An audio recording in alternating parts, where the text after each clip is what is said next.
Assalamualaikum warahmatullahi wabarakatuh.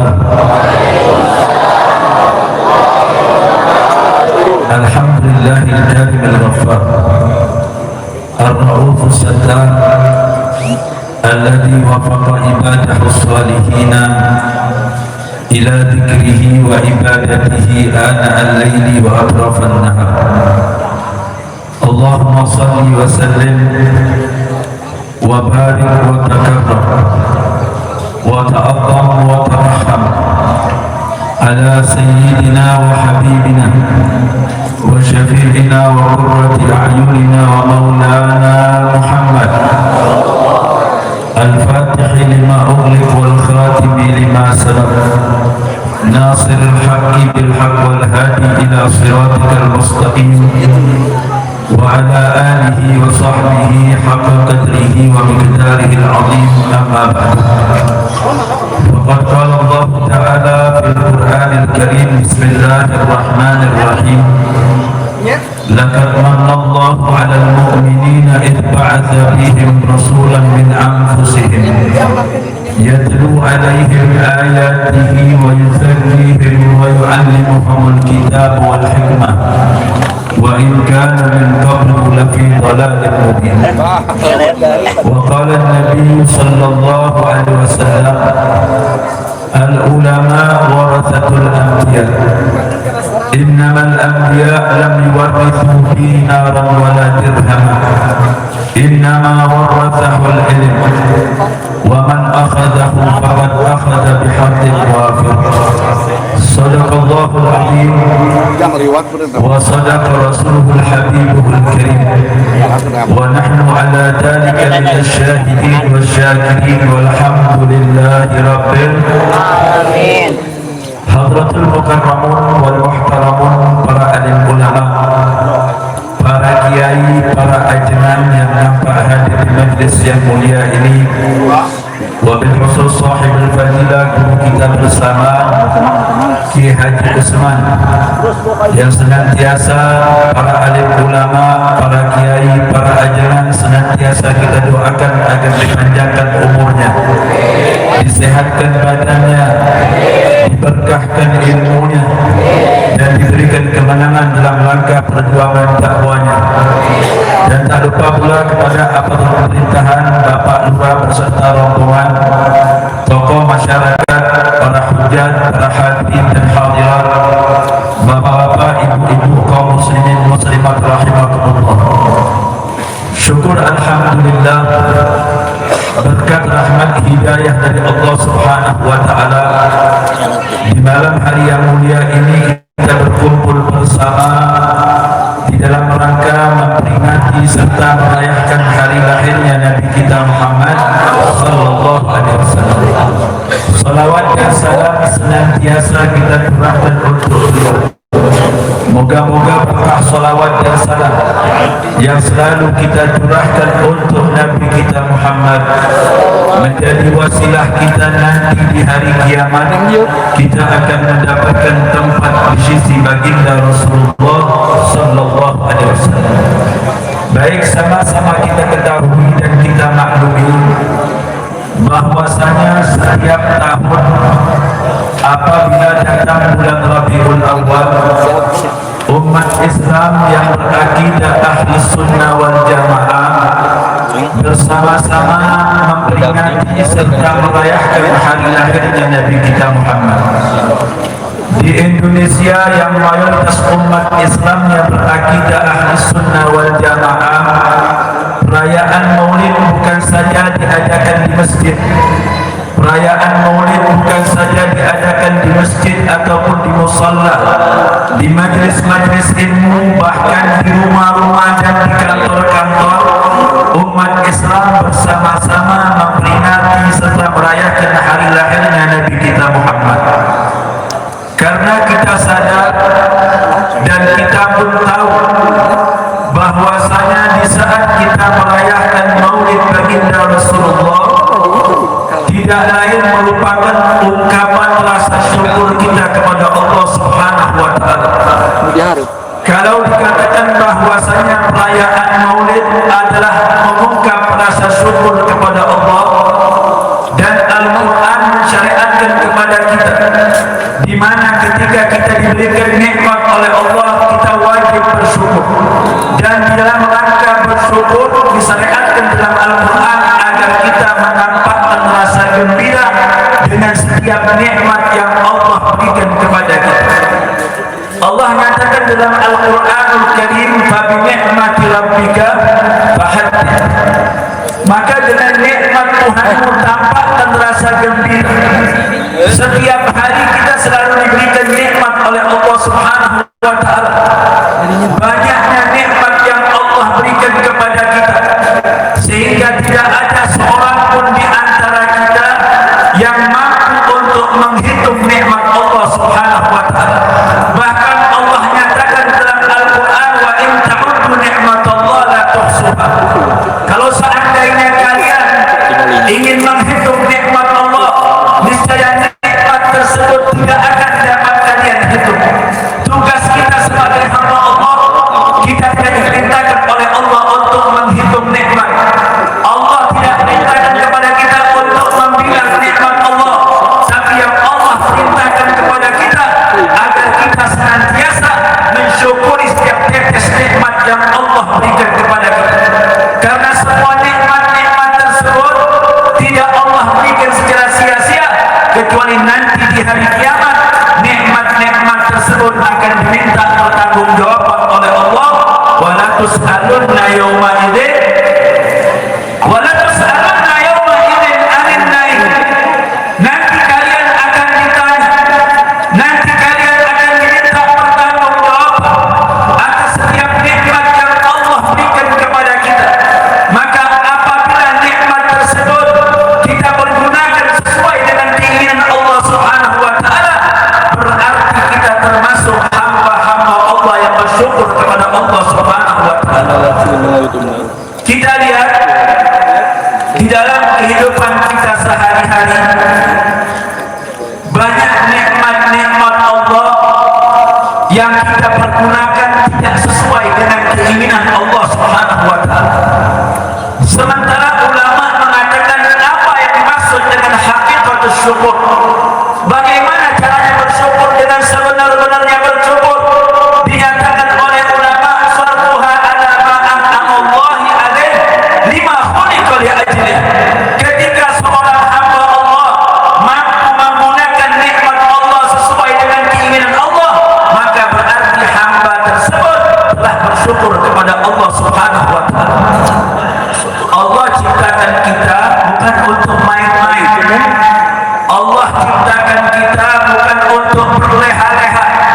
Dinyatakan tujuan Allah menciptakan manusia dan jin, "Wa ma khalaqtul jinna wal insa illa liya'budun." Aku tidak ciptakan jin dan manusia kecuali untuk beribadah. Aku tidak ciptakan jin dan manusia kecuali untuk mengabdi kepadaku. Maka dalam rangka beribadah, mengabdi kepada Allah, Allah berikan fasilitas kepada kita berupa nikmat-nikmat tersebut. Maka nikmat tersebut adalah sarana dari Allah agar dengan nikmat kita dapat meraih ridwan Allah Subhanahu.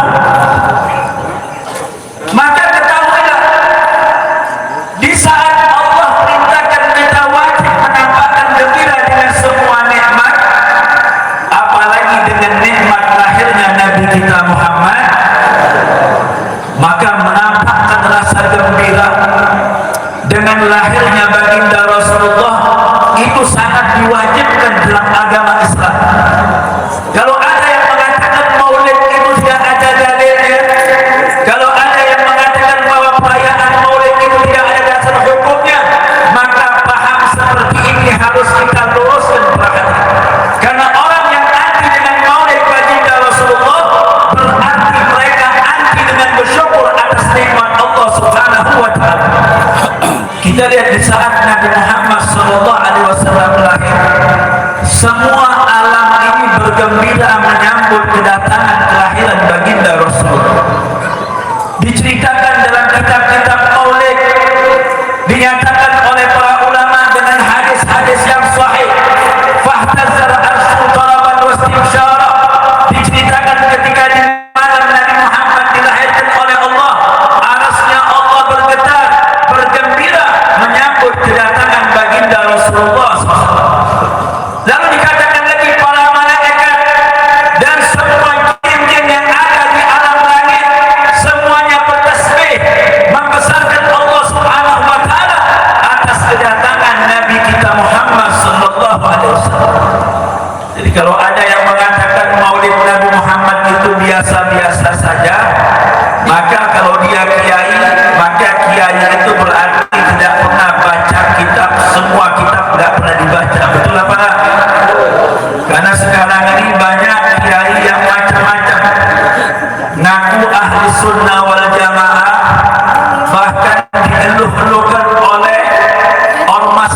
Islam terbesar di Indonesia. Hebat kalau dia datang disambut, diceritakan, dikatakan kiai yang hebat. Tapi kadang-kadang ceramahnya bukan mengagungkan Nabi, tapi kadang-kadang ceramahnya malah menghinakan baginda Rasulullah. Ada kiai yang mengatakan Nabi Muhammad itu waktu lahirnya ingusan katanya. Ada lagi dia katakan bahwa Nabi Muhammad itu waktu kecilnya bermain dengan teman-temannya biasa saja seperti anak-anak kita. Kalau dulu ada di Mekah ada pohon jambu, mungkin Muhammad juga ikut nolong jambu. Ini perkataan seorang kiai yang bisa membuat dia murtad keluar daripada agama Allah Subhanahu wa taala. Maka orang tidak boleh menghinakan apa saja yang dimuliakan oleh Allah. Bahkan Allah katakan dalam Al-Qur'an, wa may yu'azzim sya'airallah fa innaha min taqwal qulub. Orang yang mengagungkan syiar Allah yang ada di alam dunia, maka itu bertanda dalam hatinya ada ketakwaan kepada Allah. Maka kita harus tahu syiar Allah yang paling besar di alam dunia adalah Nabi kita Muhammad sallallahu alaihi wasallam. Kita banyak dapat berkah, dapat banyak faedah ketika duduk bersama membacakan sejarah tentang baginda Rasulullah. Kita lihat supaya kita tahu dan kita kenal hakikat kemuliaan baginda Rasulullah. Kalau kita sudah baca sejarah Nabi, maka akan tambah pengetahuan kita bahwasanya tidak ada satu kebaikan yang ada di alam dunia kecuali kebaikan tersebut bersumber daripada Nabi kita Muhammad. Kita tidak melihat sesuatu yang indah yang ada di alam dunia kecuali keindahan tersebut bersumber daripada Nabi kita Muhammad. Bahkan dikatakan dalam Maulid Habsi, wa ma min khuluqin fil bariyati mahmud illa wa huwa mutalaqan an zainul wujud, bahwasanya tidak ada budi pekerti yang ada di alam dunia kecuali budi pekerti tersebut adalah budi pekerti Nabi kita Muhammad. Maka kita akan tahu bahwa Nabi Muhammad itu makhluk Allah yang paling sempurna setelah mutlak, yang dalam diri baginda Rasulullah tidak ada aib, baik dari segi zahirnya Nabi, baik dari segi manusia yang paling bagus, baik dari segi jasmani, dari segi tubuhnya Rasulullah, dan juga dari segi akhlak budi pekertinya baginda Rasulullah. Kita lihat sahabat menggambarkan bagaimana wajahnya Nabi Muhammad. Sahabat Rasul yang bernama Abu Hurairah radhiyallahu anhu, beliau mengatakan ma ra'aitu syai'an afdal. Sahabat-sahabat yang lain yang mengatakan bahwasanya ra'aitu Rasulullah fi lailatin muqbirah. Ada seorang sahabat namanya Jabir bin Sumrah. Beliau pernah datang kepada Nabi Muhammad di saat bulan purnama, maka dia katakan ra'aitu Rasulullah fi lailatin muqbirah. Aku pada saat itu melihat wajahnya Nabi Muhammad di saat bulan purnama. Wa ja'altu anzuru ila Rasulillah wa anzuru ila al-qamari fa idza huwa ahsanu min al-qamari. Pada saat itu aku lihat ke wajahnya Rasulullah, lalu aku lihat lagi kepada bulan, maka pada saat itu aku tahu bahwasanya wajahnya Nabi Muhammad itu lebih indah daripada bulan. Sallu ala Nabi. Kita lihat para hadirin Sayyidah Aisyah radhiyallahu anha. Beliau pernah bercerita sekali waktu beliau menjahit pakaiannya, karena di malam hari tidak ada lentera, dalam keadaan gelap jarum yang ada di tangan Sayyidah Aisyah itu terjatuh. Karena tidak ada sinar matahari, Sayyidah Aisyah agak kesulitan untuk menemukan di mana letak jatuh jarum tersebut. Ketika dia lagi mencari jarumnya, tiba-tiba Nabi Muhammad masuk ke kamarnya Sayyidah Aisyah. Jarum yang tadinya tidak kelihatan, tiba-tiba kelihatan karena ada sinar wajahnya Nabi Muhammad. Lalu Sayyidah Aisyah mengatakan, ma adwaka wajhaka ya Rasulullah, alangkah bersinarnya wajahmu wahai Rasulullah. Lalu Nabi mengatakan, wailun liman la yarani yaumal qiyamah. Neraka celaka bagi orang-orang yang nanti di Kita lihat di alam dunia, mungkin kita belum pernah melihat wajahnya baginda Rasulullah. Kita tidak pernah mimpi berjumpa dengan Nabi karena ada hijab, ada kotoran dalam hati kita, sehingga Rasulullah dihijab oleh Allah terhadap kita. Tidak seperti para aulia Allah, mereka para wali Allah kadang-kadang berjumpa dengan Nabi Muhammad melalui mimpi. Bahkan mereka kadang-kadang berjumpa dengan Rasulullah dalam keadaan sadar, dalam keadaan terjaga, bukan mimpi. Karena kalau ada orang mimpi berjumpa dengan Nabi, maka mimpinya pasti betul. Karena Rasulullah bersabda, "Man ra'ani fil manam faqad ra'ani haqqan, fa inna syaitan lam yumathil." Siapa yang berjumpa melihat aku dalam mimpi, berarti mimpinya benar. Karena apa? Karena setan tidak bisa menyerupai wajah. Lalu dikatakan lagi, "Man ra'ani fil manam fa sayarani fil yaqadha." Orang yang sering berjumpa dengan aku di dalam mimpi, suatu saat nanti akan berjumpa dengan aku dalam keadaan sadar. Ini adalah kemuliaan yang Allah Subhanahu wa taala berikan kepada para aulia Allah sebelum nanti di hari kiamat di alam dunia mereka sudah berjumpa dengan kekasih mereka, yaitu Nabi kita Muhammad. Jadi wajahnya baginda Rasulullah itu sangat luar biasa.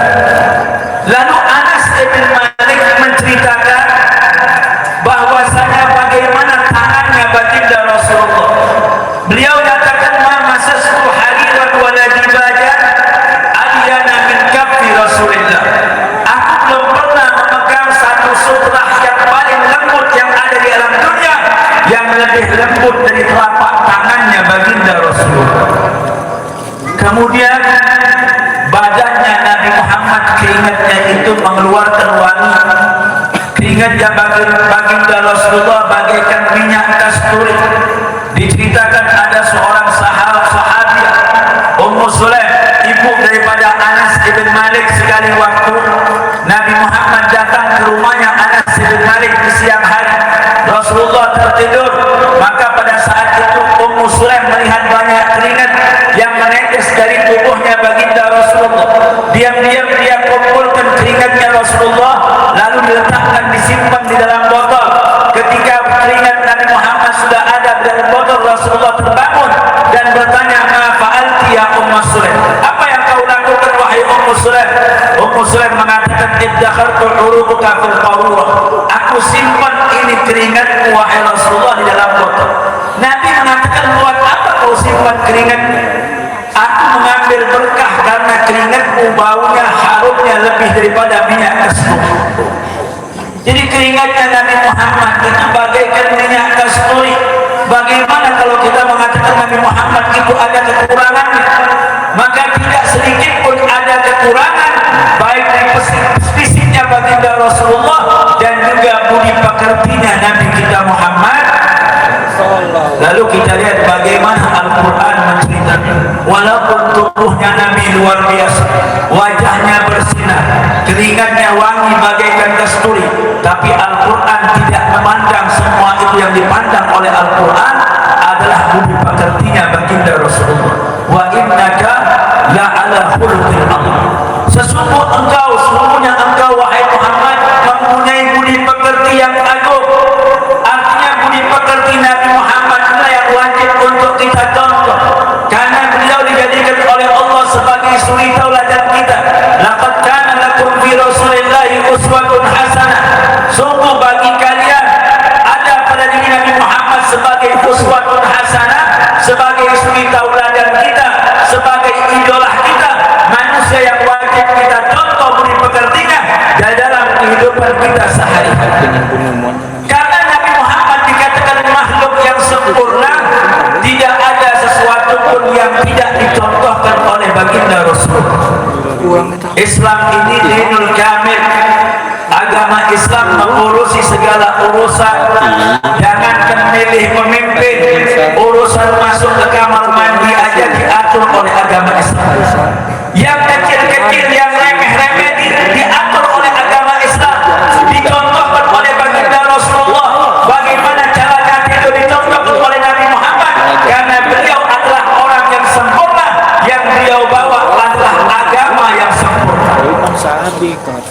hal ini yang wajib untuk kita pelajari. Bagaimana caranya Nabi Muhammad berdakwah. Di dalam berdakwah, baginda Rasulullah SAW diberikan konsep oleh Allah, ud'u ila sabili rabbika bil hikmati wal mau'izatil hasanah. Di dalam berdakwah Allah perintahkan Nabi Muhammad untuk mengajak orang dengan hikmah.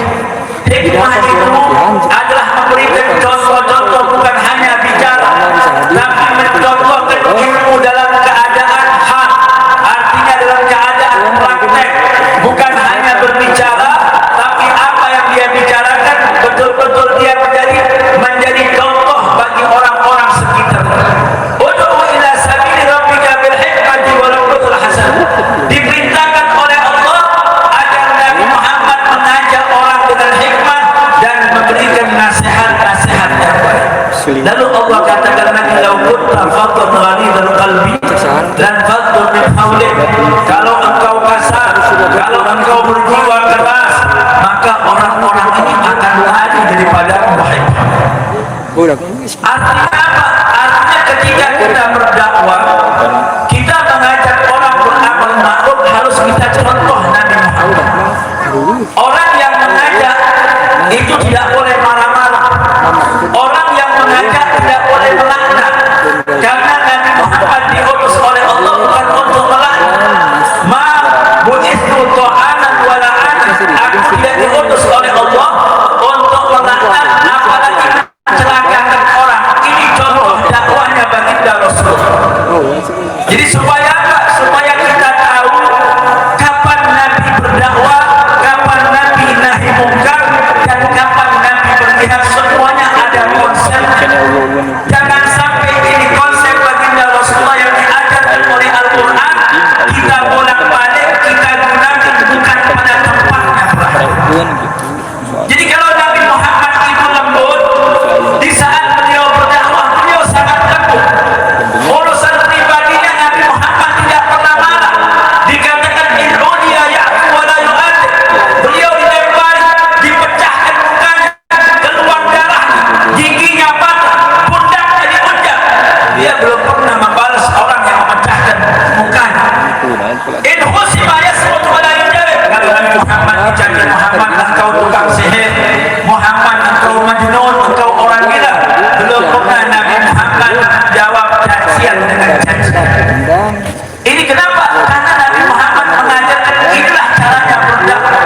Karena beliau tahu bahwa hidayah datang bukan dari dia, hidayah datang dari Allah Subhanahu wa Ta'ala. Nabi Muhammad tidak bisa memberikan hidayah, apalagi seorang kiai tidak bisa memberikan hidayah. Kiai hanya memberikan nasihat, hidayah itu datang dari Allah. Kiai hanya wasilah sebagai perantara ini agar umat Nabi Muhammad mendapatkan hidayah dari Allah Subhanahu wa Ta'ala. Kita lihat dulu ada seorang, diceritakan ada seorang pegulat di zaman baginda Rasulullah namanya Rukana. Rukana ini adalah orang yang terkenal dengan tenaganya luar biasa. Dia tukang berantem, tukang bergulat. Tidak ada orang yang berani dengan Rukana. Siapapun yang menghadapi Rukana bakal kalah sama Rukana. Bahkan dikatakan kalau ada orang berdiri di atas karpet, jumlah orang tersebut 100 orang sekalipun, itu ditarik dengan tangan satu oleh Rukana, itu akan terjatuh orang tersebut. Saking kuatnya Rukana. Sekali waktu Rukana ini berjumpa dengan Nabi Muhammad di jalan. Jadi Rasulullah lagi berjalan, tiba-tiba ketemu sama Rukana di padang pasir. Nabi tahu ini Rukana orang tukang berantem, tukang bergulat. Lalu dipanggil oleh baginda Rasulullah, Rukana sini kata. Rukana pun mendekat. Setelah Rukana mendekat, Nabi Muhammad mengatakan, ya Rukana lau khasamtuka wa ghalabtuka ataqbalu ala ma ad'u bika. Wahai Rukana, kalau seandainya aku tantang engkau untuk berantem, lalu aku bisa mengalahkan engkau, kira-kira engkau mau masuk Islam apa enggak? Ini Rukana heran. Selama ini gak ada orang yang berani nantang berantem sama Rukana. Yang tukang berantem aja yang ada di kota Mekah itu tidak pernah menantang bermulut sama Rukana. Muhammad yang terkenal tidak pernah berantem, tiba-tiba mau nantang bermulut sama Rukana. Rukana mengatakan, Muhammad, saya ini Rukana. Mungkin dianggap oleh Rukana Nabi Muhammad tidak kenal sama dia. Nabi mengatakan, aku kenal kau Rukana. Engkau yang hebat, yang tenaga, yang kuat, bukan berantem. Sekarang aku tantang engkau, kata Rasulullah. Lalu kira-kira kalau aku bisa mengalahkan engkau, engkau mau masuk Islam apa enggak? Rukana merasa yakin gak ada orang yang bisa mengalahkan dia. Baik Muhammad, tapi kalau terjadi sesuatu dengan dirimu, aku gak tanggung jawab. Baik, kata Rasulullah. Baru pertama Rukana memegang tangannya baginda Rasulullah. Pada saat itu juga Rukana dibanting oleh Nabi Muhammad, langsung tersungkur. Rukana berdiri, dia tidak percaya ada seorang Muhammad yang bisa menjatuhkan dia. Kata Nabi Muhammad, sebentar Rukana, mungkin tadi engkau belum siap, engkau menganggap remeh aku. Ayo ulangi lagi, kata Rasulullah. Diulangi untuk kedua kalinya, Rukana pun dengan gampang dibanting oleh baginda Rasulullah. Rukana heran dan berdiri satu kali lagi, wahai Muhammad, kalau satu kali lagi aku jatuh, ya sudah, aku nyerahkan. Untuk yang ketiga kalinya, dengan gampang Rukana pun dijatuhkan oleh Nabi Muhammad. Tadi Rukana sudah berjanji kalau dikalahkan oleh baginda Rasulullah, dia mau masuk Islam. Lalu Nabi menagih, bagaimana Rukana? Apakah engkau akan menerima ajakan saya? Tidak, wahai Muhammad. Rasulullah tidak marah. Kenapa Nabi tidak marah? Karena Nabi tahu Rukana belum diberikan hidayah oleh Allah Subhanahu wa Ta'ala. Rukana mau berangkat, ditahan oleh baginda Rasulullah. Nanti Rukana, kalau kau gak mau masuk Islam, gak ada masalah, tapi tunggu sebentar. Ada apa lagi, wahai Muhammad? Kata Rasulullah, itu di sana ada pohon korma. Kau lihat itu pohon korma. Lihat, wahai Muhammad, nanti pohon korma itu akan saya panggil. Nanti pohon korma itu akan datang kepada saya, lalu sujud kepada saya, kata baginda Rasulullah. Kalau itu terjadi, kira-kira kau mau masuk Islam apa enggak? Rukana mulai bingung jawabnya. Kalau jawab iya, nanti betul-betul terjadi bagaimana? Dia hanya mengatakan, iya, coba Muhammad, aku mau lihat dulu. Pada saat itu Nabi Muhammad langsung memanggil pohon korma, sebagaimana disebutkan oleh Al-Imam Busiri dalam Qasidah Burda, ja'at li da'watihil asjaru sajidatan tamshi ilaihi ala saqin bila qadar. Pada saat itu pohon kormanya keluar dengan akar-akarnya berjalan menemui baginda Rasulullah, lalu mengucapkan salam dan sujud kepada Nabi Muhammad, lalu diperintahkan oleh baginda Rasulullah untuk pulang kembali ke tempat. Ini disaksikan oleh Rukana di depan matanya. Ayo Rukana, bagaimana? Apakah kau masuk Islam? Dia bilang, tidak, wahai Muhammad. Sungguh engkau punya sihir yang luar biasa, wahai Muhammad. Ini cara dakwahnya Nabi. Jadi Nabi kalau berdakwah tidak pernah tersinggung dengan orang yang tidak mengikuti ajaran baginda Rasulullah. Satu cerita lagi para hadirin. Diceritakan sekali waktu Nabi Muhammad lagi keluar rumah di kota Makkah. Tiba-tiba di tengah jalan Rasulullah bertemu dengan seorang nenek-nenek, orang tua perempuan yang pada saat itu sedang membawa kayu bakar. Disampaikan oleh baginda Rasulullah nenek tersebut, dan Nabi menawarkan untuk menolong, membantu membawakan kayu bakarnya sampai ke rumah nenek tersebut. Nenek begitu ditawari bantuan oleh Nabi Muhammad, dia agak aneh. Dia katakan, wahai anak muda, saya udah puluhan tahun jalan di tempat yang sama. Setiap hari saya berjalan, saya banyak ketemu orang di kota Makkah. Tidak ada seorang pun selama ini yang menawarkan bantuannya kepada saya. Tapi saya lihat engkau pemuda yang luar biasa, wajahmu bersinar, mukamu enak dipandang. Apa betul kau akan membantu saya? Baik nenek, aku akan bantu dan aku akan bawakan kayu bakarmu, kata Nabi Muhammad. Dibawa oleh baginda Rasulullah, dipanggul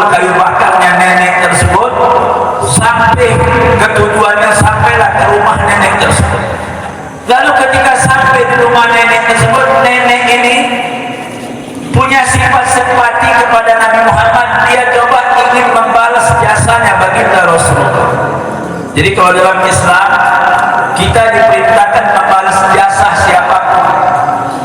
Orang yang berjasa kepada kita harus kita balas, walaupun balasan kita itu nggak bakal setimpal dengan jasa orang. Kita diperintahkan berbakti kepada kedua orang tua kita, walaupun umur kita habiskan untuk berbakti, jasa orang tua kita tidak bakal bisa kita balas. Kita diperintahkan baca sholawat kepada Nabi. Ulama mengatakan sholawat yang kita baca itu adalah usaha kita untuk balas jasa Nabi Muhammad. Walaupun seumur hidup kita baca sholawat sama Nabi Muhammad, itu belum cukup untuk membalas jasanya baginda Rasulullah. Tapi walaupun balas jasa itu tidak setimpal, kita diperintahkan untuk balas jasa. Karena Nabi mengatakan laisa minna man yansa jazaa'un nas, bukan golongan kami orang yang lupa dengan jasa orang lain. Maka orang tua ini berusaha untuk balas jasanya baginda Rasulullah. Dia cari benda yang berharga di dalam rumahnya untuk dihadiahkan sama Nabi, dia enggak dapat. Dia cari uang, mungkin ada sisa-sisa duit, dia cari untuk dihadiahkan sama Nabi Muhammad, dia pun tidak dapat apa-apa.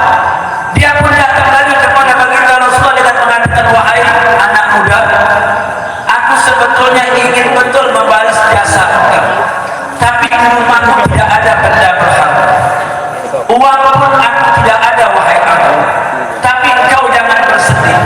Walaupun aku tidak punya harta, walaupun aku tidak punya uang, tapi aku punya nasihat berharga akan kuberikan kepada engkau.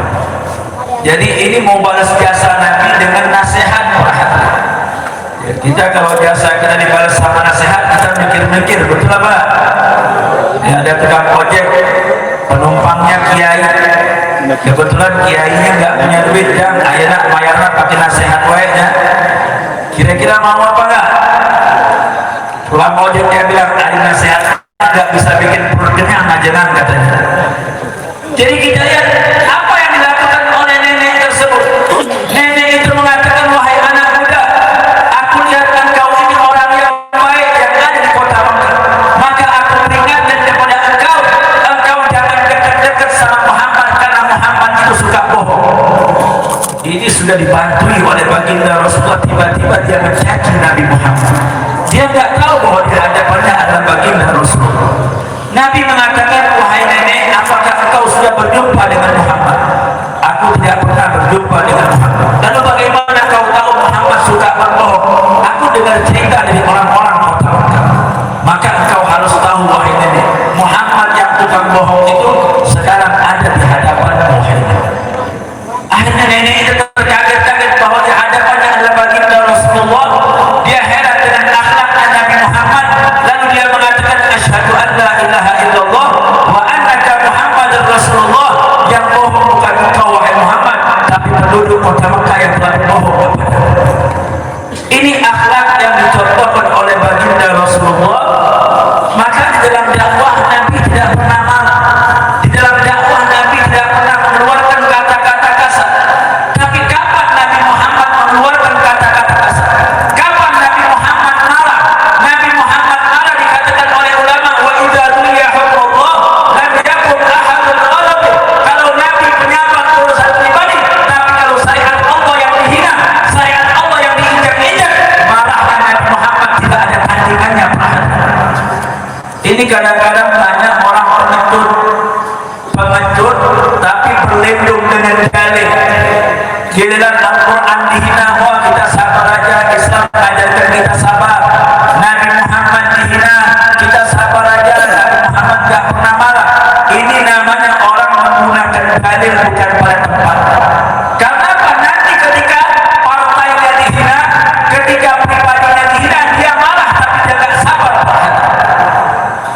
Jadi kita lihat kalau ada orang marah, marahnya karena apa? Jangan suka kita mencaci ulama yang marah. Kita lihat imam besar umat Islam Habib Rizik. Kalau Habib Rizik itu marah, mengeluarkan kata-kata kasar, memang ada orang-orang yang harus dimarahi dan harus mengeluarkan kata kasar untuk orang-orang tersebut. Bukan beliau tidak punya adab,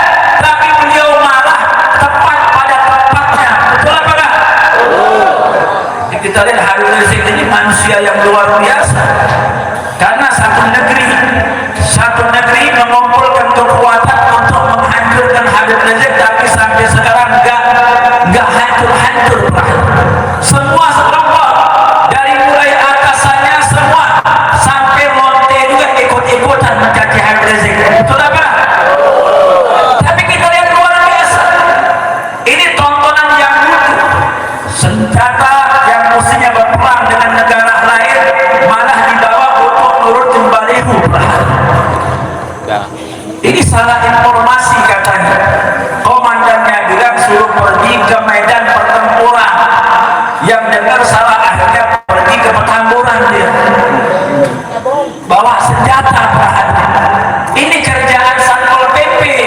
Kalau jadi tentara jangan suka menurunkan pangkat. Masa ada tentara yang mestinya berperang hanya tugasnya nurunkan baliho? Anak kecil juga bisa nurunkan baliho. Betul apa? Jadi kita bukan marah, kita ini hanya Habib Rizik dan semua orang-orang pecinta Habib Rizik hanya satu, hanya kepengen pemerintah menegakkan keadilan. Jangan kita cerita keadilan kalau setiap hari yang kita pertontonkan adalah kebolehan. Dia ngomong adil, tapi setiap orang yang mencaci Islam, mencaci Nabi Muhammad beredar setiap hari mereka lindungi. Jangankan mereka tangkap, sudah dilaporkan, dipanggil juga tidak perhatian. Tapi kalau ulama-ulama yang berseberangan dengan mereka, sedikit aja mereka salah langsung ditangkap perhatian. Lalu kita mau ngomong keadilan, Anda mempertontonkan kezaliman sementara Anda bilang keadilan. Mana rakyat percaya sama Anda? Betul apa? Rakyat itu yang penting tegakkan keadilan. Ente mau ambil ini harta negeri ini, mangga wae terserah. Umat Islam yang nggak ada anti NKRI itu nggak ada, apalagi kiai nggak ada yang anti NKRI, kiai nggak ada yang anti Pancasila, umat Islam nggak ada yang anti Pancasila. Kenapa?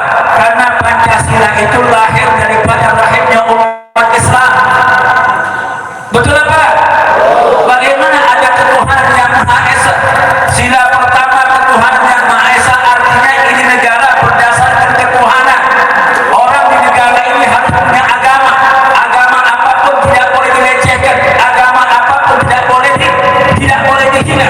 Yang anti dengan Pancasila bukan orang beragama, tapi orang komunis yang anti Pancasila, yang mereka tidak punya agama. Kita lihat ulama dibilang anti Pancasila, sementara ada orang yang mau ganti Pancasila katanya NKRI, mau mengganti Pancasila ketuhanan yang Maha Esa jadi ketuhanan yang berkebudayaan. Jadi kita doakan Habib Rizik biar diberikan kekuatan oleh Allah Subhanahu wa Ta'ala. Kita nggak mau nyumpain orang, biar semua yang dolim diberikan hidayah oleh Allah Subhanahu wa Ta'ala. Ulama kasihan sama menteri-menteri, bukan kita marah, kita kasihan biar Allah kasih hidayah. Kenapa banyak orang pintar tapi sekarang diatur sama orang bodoh? Betul apa? Orang pintar diatur sama orang bodoh. Ada profesor ngomongnya nggak karuan, ya biarin aja. Habib Rizik itu nggak punya masa katanya. Habib Rizik bukan Khomeini, Habib Rizik bukan orang suci. Orang yang bilang Khomeini itu orang suci itu orang Syiah. Orang Syiah nggak boleh hidup di Indonesia. Syiah itu ajaran sesat perhatian. Jadi kita harus tahu, dibilang Habib Rizik nggak punya umat, nggak punya pencinta. Begitu banyak orang jutaan menjemput Habib Rizik ke bandara, akhirnya mereka kalang kabut. Betul apa? Kita yang kita inginkan ini keamanan. Berganti presiden sudah banyak, tapi sekarang ini memang keadaan lagi seperti ini. Mudah-mudahan kita doakan biar semua pemimpin kita diberikan hidayah oleh Allah Subhanahu wa Ta'ala. Jadi kita harus paham, ketika ada seorang ulama marah, seorang ulama berkata kasar, kita harus tahu konsepnya apa. Jadi kalau orang-orang yang menghina Al-Quran dengan orang-orang yang menghinakan ulama, maka kita wajib untuk marah. Kenapa? Karena ulama itu simbol agama kita. Simbol agama tidak boleh kita hinakan. Siapapun yang menghinakan simbol ulama yang merupakan simbol agama, wajib kita untuk marah.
Jangan mimpi kita kepengen dapat syafaat baginda Rasulullah kalau kita di dunia tidak ada hubungan baik dengan para kiai.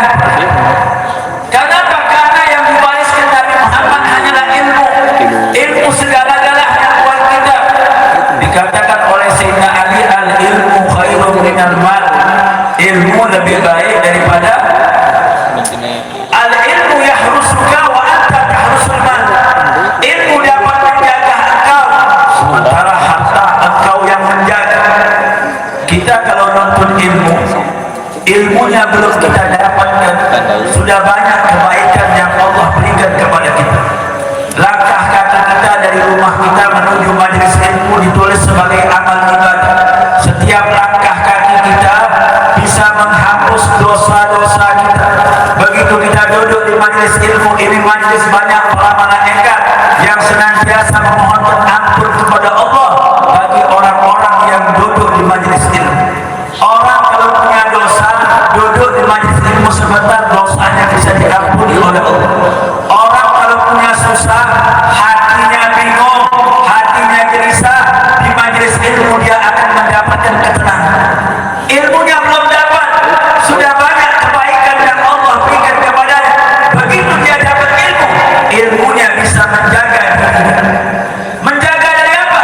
Menjaga daripada kekufuran, menjaga dia daripada kesyirikan, menjaga dia dari hal-hal yang melanggar agama Allah. Kalau harta beda. Kita kalau nyari harta susah. Susah apa gak nyari duit? Susah apa gak? Nyari duit susah. Banting tulang peras keringat. Kadang-kadang gara-gara nyari duit nggak sempat ke majelis ilmu. Gara-gara bekerja nggak sempat kita sholat berjamaah. Gara-gara nyari duit nggak sempat kita silaturahmi sama kiai.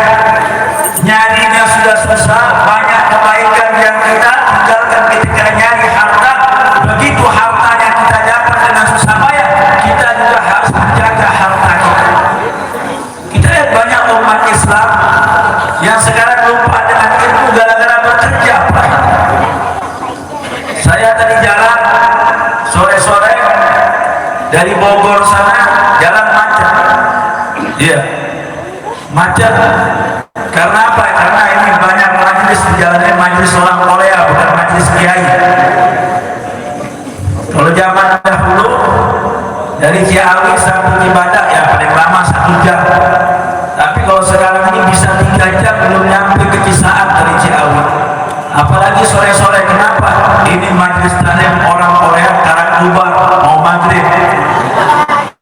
Satu majelis muridnya bukan 10-20, bisa ribuan, betul apa? Pulangnya mau maghrib, di jalan maghrib, nanti mungkin sampai ke rumahnya isya. Ada ribuan anak umat Islam yang gak sholat maghrib setiap hari gara-gara cari duit. Kita nggak dilarang nyari duit, kita nggak dilarang jadi orang kaya, nggak ada.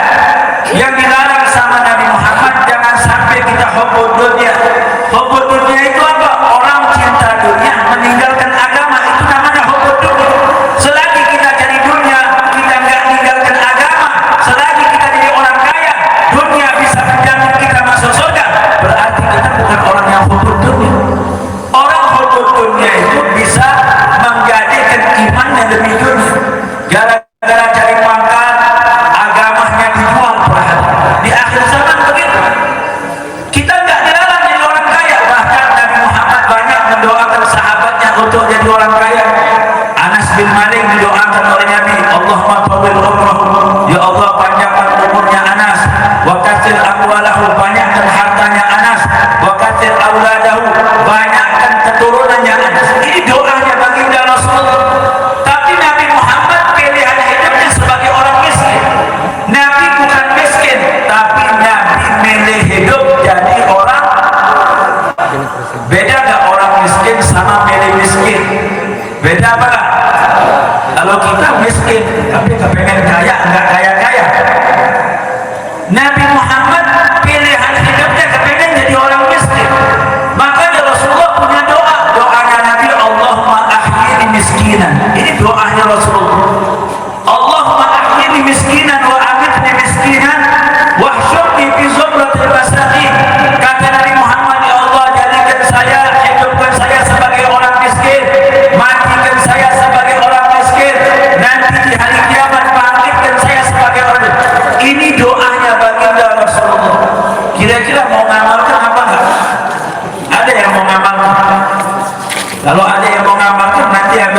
kasih ijazah, gak pakai mahal, enggak wae. Kalau saya mah gak mau berarti. Ini doanya baginda Rasulullah. Artinya pilihan hidup Nabi Muhammad sebagai suri tauladan kita, Nabi Muhammad memberikan contoh kepada kita bagaimana beliau tidak hubbud dunya sebagai suri tauladan untuk umat. Jadi kita lihat, jangan sampai kita cari harta dunia, kita meninggalkan kewajiban. Itu kata Sayyidina Ali baru di dunia. Nanti di hari kiamat, al ilmu hakimun alaik. Ilmu engkau bisa membelamu nanti di hari kiamat. Wal mal anta mahkumun alaik. Nanti di hari kiamat hartamu engkau akan jadi terdakwa gara-gara hartamu. Halaluha hisab wa haramuha adab. Yang halal bakal dihisab oleh Allah, yang haram bakal diganti azab oleh Allah Subhanahu wa ta'ala. Di orang kaya punya harta banyak, dapat dari yang halal, itu bisa menghambat dia masuk surga gara-gara harus dihisab. Nabi mengatakan dakhalal fuqara'ul jannata qabla al-aghniya bi 500 amin. Ini sabda Nabi. Kata Rasulullah, orang-orang fakir bakal masuk surga 500 tahun sebelum orang kaya masuk surga. Jadi orang kaya ditanya mobil banyak, ditanya mobilnya, ditanya tanahnya, ditanya semua ditanya. Tapi kalau orang fakir meninggal dunia di hari kiamat ditanya punya mobil berapa, terjadi punya tanah, dia nggak punya tanah. Begitu amalnya baik langsung masuk surga, nggak repot-repot malaikat menghisab. Jadi kita lihat halal wa hisab wa haramu adab. Yang halal bakal dihisab oleh Allah, yang haram bakal diganti adab oleh Allah Subhanahu wa ta'ala. Jadi saya Pak, waktu saya ceramah di Jampang sana, dia ayah aki-aki protes. Ini ada aki-aki protes. Habis ceramah, hakinya masuk ke rumah kiai, mana Habib ngawas tadi mana? Abi mah yang kepanggil. Kata kiai, ada dikira kiai ini aki-aki pengen minta jampe sama Habib, pengen minta doa, rupanya bukan mau minta doa, rupanya mau protes. Begitu ketemu saya, Habib, ampura Habib, eta hadis itu dibaca ku Habib tadi, kira-kira eta hadisnya leres apa enggak? Saya pikir hadis yang mana Ki? Tadi kan banyak hadis. Eta hadis untuk orang miskin asup surga tihala, orang kaya mana nih? Eta hadisnya betul apa enggak? Saya bilang ini hadis betul, hadis sahih. Kenapa Ki? Eta hadis asal adil Habib. Saya begitu dia ngomong asal adil, saya tahu ini aki kalau ditimbang 1 kilo kurang 1 on. Iya. Jadi kalau orang 1 kilo kurang 1 on, kita kalau ngomong sama orang kata Nabi kalimun nas bigadri uqulihim. Kalau ngomong sama orang itu tergantung kadar akalnya. Jadi jangan sampai membuat fitnah. Artinya orang kalau punya ilmu meletakkan ilmu itu pada tempatnya. Ada orang yang baru bermula ada ilmunya, terus tingkatannya ada. Ilmu yang enggak ada, ilmu yang bikin fitnah. Yang bikin fitnah itu kadang-kadang kita yang salah meletakkan ilmu tersebut. Maka saya katakan sama dia, kenapa ini hakim bilang ini hadis enggak adil. Begini Habib guru terang di lembur dia abdi pangkot harna. Alhamdulillah kalau begitu ge. Eta masjid nu tadi tempat Habib ngaos, eta menang abdi nu membangunna. Oh bagus ya. Kemari ajengan sareng istrina dimangkatkan umroh ku abdi. Santri-santri setiap bulan dipasihan kelas ku abdi. Habib guru terang mahnya ke yaumul kiamah asup surga bil abdi paneri, padahal ibadahnya kan modal di abdi. Ini kalau dijawab benar-benar besok-besok pesan sama kiai itu Habib jangan dipanggil lagi gitu. Saya bilang begini Ki, Aki mah jangan repot-repot, ini hadis nggak salah. Hadis ini betul. Memang orang-orang miskin masuk surga duluan, karena orang miskin itu dititah kursi Allah nyapu-nyapu ulang di surga. Nanti dapat surga nanti miskin karena Aki masuk kan enak. Oh dia berpikir, oh namun gitu mah naon-naon Habib, biar aja nyapu dulu. Dipikir surga ada sampahnya, surga Dikalimun nas biqadri uqulihim. Jadi mudah-mudahan kita diberikan oleh Allah hidayah, diberikan oleh Allah rahmat dan barakah, dan anak-anak kita hari yang mulia ini hajat-hajat kita dikabulkan oleh Allah Subhanahu wa taala. Sekali lagi kita doakan guru kita Kiai Haji Usman dan guru-guru kita yang lain biar dipanjangkan umurnya, disehatkan oleh Allah Subhanahu wa taala, diberkahkan ilmunya dan diberikan kesenangan oleh Allah dari dunia hingga akhirat. Amin ya rabbal. Mungkin itu saja yang dapat saya sampaikan, kurang lebihnya saya mohon maaf. Wassalamualaikum warahmatullahi wabarakatuh.